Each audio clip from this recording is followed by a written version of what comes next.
A nightmare is to follow your dream. Are you fucking crazy?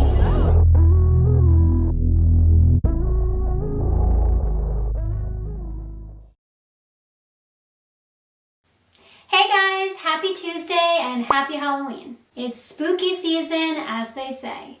But for people like us who follow roads untraveled, it's always spooky season. One fact all people must accept when it comes to following their dream is that the journey will get dark. There will be moments of fear and danger.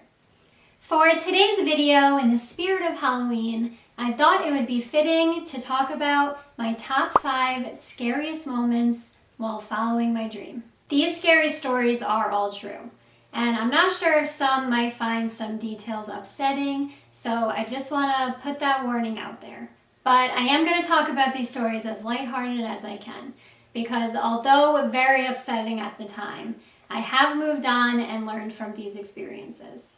They certainly have left their impression on me, but I think they built my strength and my character of who I am today. Sometimes the best way to learn a lesson is when it's learned in complete fear. So without further ado, here are my top 5 scariest moments. I'm so lame. Number 5. The man behind the camera. This story, I believe, is my very first time experiencing something bad in the industry. And not to mention, it was also one of my very first experiences in the industry in general. So, not off to a good start. I was very new to the game, and I believe I was 16 years old, and I got my very first modeling opportunity. It was in Jersey, no pay, but it was a photographer looking for young models to build his portfolio. In return, we would get free headshots and photos. And I went with my mom, and I was told to bring 3 outfits of my choice. When we got there, he seemed very nice, things looked professional. I took my pictures and all seemed well. But little did I know, things were about to get very uncomfortable for me. There was a changing room in the back where I would go to change my outfits. And when I was back there alone, I heard a knock on the door. It was the photographer, and he was holding what looked like lingerie. He told me to put what he was holding on for the next photo session. And now, keep in mind, I was only 16. I remember telling him that there was no talk or discussion about this and that I didn't feel very comfortable wearing that. And now, he was blocking my way out, and he stated that it was mandatory and that I signed the release form. I remember reading the release form, and it stated nothing about this. And it pretty much was talking about how I'm giving him permission to take my photos, to use the photos in his portfolio, and pretty much nothing more. I felt my neck and my head throbbing, and I remember feeling very overwhelmed that he was blocking my only way out. I faked a smile. I very kindly said, okay, cool, no problem. Grabbed the outfit, and I closed the door. While in the dressing room, instead of putting on the outfit he gave me, I started packing up my suitcase, and I was just making sure that I had all my things together. I remember feeling very panicked and looking at the door that I knew my mom was on the other side, and it might have been maybe 8 or 12 feet away, but it felt like forever to get there. I opened the door. The photographer was taking pictures of another girl at the time, and I just bolted to my mom. I had all my things packed. I went up to her and I said, okay, we're done. He said I could go. And my mom was kind of just like, oh, like I could tell she felt like I was rushing, and she grabbed her bag and she was like, that's it? Like, you don't have to. And I was like, no, he said I'm done and that I did a great job and he'll be in touch. She picked up on my panic. She picked up I was rushing, I think, and she asked me if I was okay. And I remember saying something along the lines of, no, I'm fine. I have a stomach ache, but I don't want to use his bathroom. I want to go. And she was like, okay, you have all your stuff? And I said, yep. And we left. Of course, I never heard from him again. I never received those photos. And to this day, I'm not even 100% sure if I really told my mom what happened that day, but I must have, because I know that she knows I never received those photos. Looking back, I'm really proud of myself and how I handled that situation. And I still think about those other girls sometimes, and I just wonder like how it went for them, and I just really hope that they all did the same thing. It was a really scary experience, but above all things, I really don't think I'll ever forget how his body looked blocking the door frame.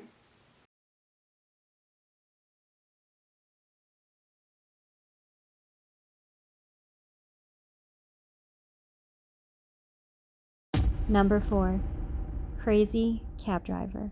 This next story was later down the line from my first story, but I was still fairly new to the whole traveling alone to the studio thing. My studio was at BMG in New York City, and I would usually take a car service from my grandmother's house to the studio. Her house was a nice in-between distance from my house to the city. At this point, I've had pretty decent amount of times traveling alone to the city and going to the studio by myself. But nothing prepared me for this driver that I was about to encounter. I stepped into the car, I waved to my grandma, and we were off. He was this heavy-set, typical white guy, probably in his 50s. About 2 minutes into our drive, my driver decided to tell me that he was a gypsy. So I'm just like, okay, whatever, that's cool. I smiled and I laughed and just moved on with the drive. We're maybe 5-10 minutes into our drive and he starts guessing my age, predicting when I'm going to die, 84 by the way, and he just started getting really talkative and it was just a little much. I was doing my very best to just humor him and just counting down the time until I was able to get out of this car. And then he pulls over. He turns around and he asks for my hand. And at this point, I'm very uncomfortable, and I told him that I was on my way to a meeting and that I really couldn't be late. So he turns back around and he gets back on track. By this time, he asked me what my meeting was, and he became very nosy. I told him that I sing and I was on my way to the studio. Bad idea, because he ended up being like, oh, I used to rap when I was younger, and he started rapping this song about me, and he was driving extremely recklessly at the same time. He was doing 80 and a 50, he was yelling at people on the road, honking his horn. As he was singing, he would honk the horn like with the beat of what he was doing, and I just could not believe it. When we entered into the city, he was still driving very recklessly. He was yelling at everybody, honking his horn aggressively, and I just remember thinking, I'm terrified. And I was smart enough to pull out my flip phone and I started to record him. I got to the studio and I was extremely relieved to be out of this man's car. But the nightmare wasn't over. After my session, which ended at 2 in the morning, I called the car service and asked to be picked up. Now, I'm told that the same driver that dropped me off was going to be the one to pick me up. And when I tell you that my heart sank, and I was begging and pleading with the man on the phone, no, please, please, I need a different driver, please. The guy on the phone ended up giving me a really hard time and telling me that it was his only driver at this time and that he is already on his way. And I remember pleading and just demanding and yelling at this man on the phone, demanding for a new driver. Eventually, the man I was pleading with on the phone had to pick me up himself, and he was not happy about it. I showed him the voice recording of the previous driver, and as he realized how horrible it was, he apologized very sincerely. He couldn't believe what he heard, and he kept apologizing and saying how unprofessional that was. And long story short, I am responsible for that other driver getting fired.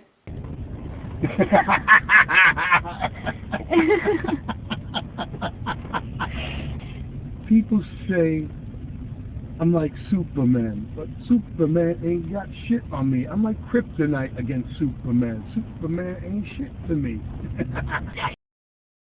Number 3. Dark Moon Lake. This next story doesn't involve a crazy person. Well, other than me. For my song Dark Moon, I decided it would be a great idea to film this music video in a lake in New York at the end of October. Super smart, right? I wanted this video to be very Survivor-esque and to be mysterious, and well, that's just what I got. I filmed this music video the week before Halloween because I wanted to post it for Halloween. So you can only imagine how cold that lake water was by that time. And if cold wasn't enough, I also wanted it to be at night. Let me tell you, getting in that cold, dark lake and feeling things touching me that only God knows what they were was a horrific experience. I felt things swimming across my stomach, like gathering around my body, probably because they wanted my body heat. And I just remember having dead bugs and worms sticking to me and just freezing my ass off. You'd think that would be the worst part. But as a result, other than having a really awesome music video, I ended up getting hypothermia and, wait for it, blue algae poisoning. Who knew that was a thing? It apparently can infect you by going through your eye sockets, your nose, and by ingesting it. And to answer your question, yes, I went under the water. When I was done filming in the lake, I remember running to the lake bathroom porta potty thing and just changing into warm clothes, and I was looking in the mirror and I remember seeing these little black specks that looked almost like dirt or maybe algae in my eye. So I'm guessing that that's how it came in and that's how I got infected. It looked creepy, it looked horrible, and you could see it in the music video. There's little specks in my eye, and along with a smashed dead worm on my arm. So, it was honestly, I was sick for a good 2 days. I learned a harsh lesson that day. But hate to admit, in my opinion, it was worth it for the video.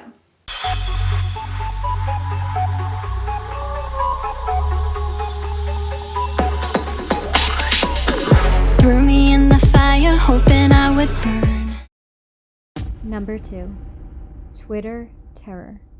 This story you may already know if you watched my previous video titled Online Hate, My Story. This is a story I really hate speaking about and reliving.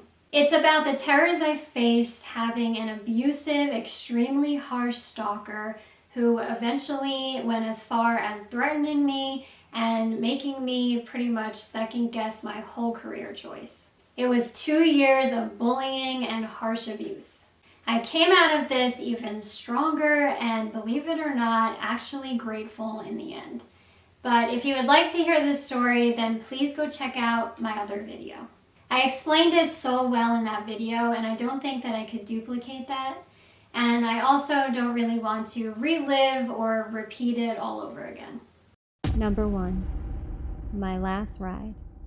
This is definitely the scariest thing that has ever happened to me. I still can't believe it sometimes, and it feels like a dream. I was leaving the studio in the city, and it was a great session, a great day, and I was actually finally leaving the city at a normal, decent time. It was around 3 or 4 p.m. I called a car service, not the same one that gave me that crazy driver that other time. It was a different business. I had better experiences and drivers with this new service, but this ride was an absolute nightmare. I got in the car, and I would say within about 15-20 minutes, I started to feel incredibly sick. All of a sudden, I was hit with the worst headache, dizziness, nausea, weakness, and like a numb, tingly feeling. I pretty much felt like at any moment I could pass out. I never felt like this before, and I remember the first thought being in my head, am I just hungry? When I'm in the studio, sometimes I'm bad and I don't eat or drink, and I just end up like my brain is in work mode and I'm just distracted. With this thought in my head, I grabbed my bag and I started eating some cookies that I had with me. I tried to eat the cookies, but my throat just would not accept them. Like, it just, all the food just kept coming up, and I tried to drink water, same thing. I started to feel extremely tired, and I just felt like I was gonna black out. I was still 40 minutes or so from my grandma's house, and the words were at the tip of my tongue, and I was gonna tell the driver, look, like, I'm about to pass out, I'm extremely sick, I don't know what's wrong with me, please just take me to my grandma's house and please let her know what happened. But something inside of me was telling me not to give in to this feeling, not to pass out.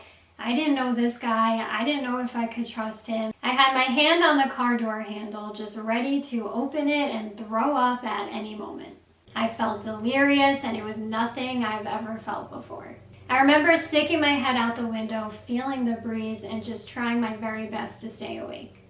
At this point, I finally arrived at my grandma's. I sat up and I caught myself in the driver's mirror, and I was this weird pale green, sick color. I looked horrible. And the driver asked with a lot of concern, like, "Are you okay?" And I said no, and I threw money onto his lap and I got out of the car. And this is where things got even scarier. I remember opening the car door and starting to walk to my grandma's house, although I felt like I was floating. I felt my feet like dragging across the concrete, and I was just like floating to my grandmother's house. And the weird part is, at the exact same time, I was also watching myself walk to my grandmother's house. So I was experiencing two versions of myself at once. It was the strangest, scariest, creepiest, out-of-body experience type of thing. I got to the front door and I felt like I was like back in my normal body, and my grandma was there and she's like, "Hey, how's it going?" And I was like, "Grandma, no, I don't know. I don't feel good. I think I'm gonna throw up." And she, she got all like grandma-like, and she was like, "Oh," and she got nervous, and my mom was actually in the other room visiting too, so she called her in. My mom came out, and I was like, "I'm just so sick. Like, I feel like I'm gonna faint. I feel like I'm gonna throw up. Like, I don't feel good." So my grandma ended up heating up some soup for me. I thought I had to eat still. I wasn't thinking that anything else happened. So she heated up the soup for me, and I'm literally trying to eat the soup, and my hand was so shaky that I couldn't get the spoon to my mouth, and I couldn't eat. And it was just the weirdest feeling, and my grandma was just staring at me, and she's like, "I don't know, honey, like you're going through some kind of trauma." My mom ended up calling my dad that night. He worked at the poison center. He's a toxicologist, and she told him what was happening. After she told my dad my symptoms and just like what was going on, he said that it sounded like I had carbon monoxide poisoning. And the most bone-chilling part of this is, a week later, I ended up finding out from a different driver that someone else got extremely, very, very sick in that car, and they were rushed to the hospital. He ended up telling me that there was like a gas leak or like some kind of leak directly under the seat where I was sitting. The one thing that I still feel like I can't understand is how the driver was okay, but I guess because I was sitting directly under the leak is why it affected me so bad. And maybe because he was up front and he had his windows down, it didn't affect him. So with all that being said, that was my last time using any car service. I'm sure you can see why that's my #1 scariest moment. Ghost and monster stories are nothing compared to the real world. I pray nobody's journey is difficult or that it brings them fear or danger, but every journey will have its good and bad. I'm very proud of myself for staying strong, brave, and learning from these moments. Life is crazy, but know this: between each of those 5 scary stories were hundreds of beautiful stories. Those bad things were not the majority, and that's why I kept going for this long. I could never keep track or count all the good days, and that is a wonderful thing. I hope you guys enjoyed this Halloween edition. Thank you guys for watching, and I will see you next week.